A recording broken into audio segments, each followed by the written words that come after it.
Beaucoup de femmes pensent que leur blessure est liée à leur divorce, mais en réalité, leur plus grande blessure est souvent ailleurs. Leur plus grande blessure est vis-à-vis de Dieu lui-même et il y en a trop peu qui se l'avouent. Et moi, tu sais, la particularité dans mon boudoir céleste, c'est qu'on peut tout dire. Je ne vais pas te juger comme étant une mauvaise chrétienne si tu ressens justement que tu es frustrée par rapport à quelque chose, par rapport à Dieu. Je ne vais pas te traiter de gamine, de machin truc et tout. Une fois encore, je viens régler un problème entre toi et Dieu. Mon souci est de te réconcilier avec Dieu. Mon objectif est vraiment de te ramener au lieu secret et de voir comment il est bon de plonger dans la présence de Dieu et d'être sa fille aimée, désirée, choyée, comblée, pourvue, sécurisée. Mais concrètement, et pour ça, des fois, il faut aller dans la boue, tu vois, tout ce qu'il y a là. Il faut aller faire un gros nettoyage.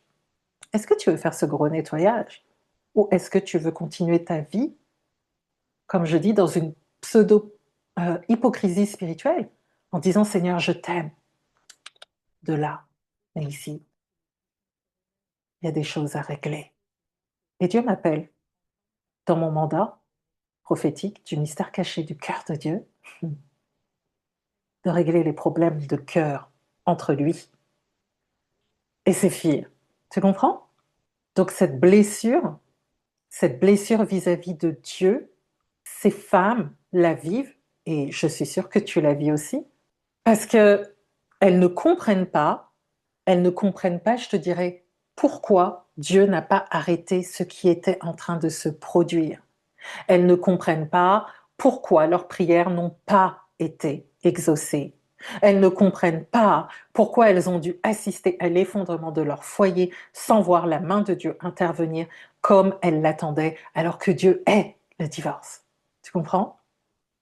Et tant que cette question reste sans réponse, quelque chose reste bloqué dans leur relation avec lui. By the way, Dieu est le divorce, c'est vrai, mais en aucun cas un père ne peut haïr sa fille.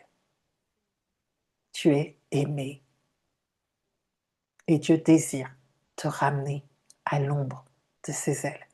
Et c'est mon mandat pour toi.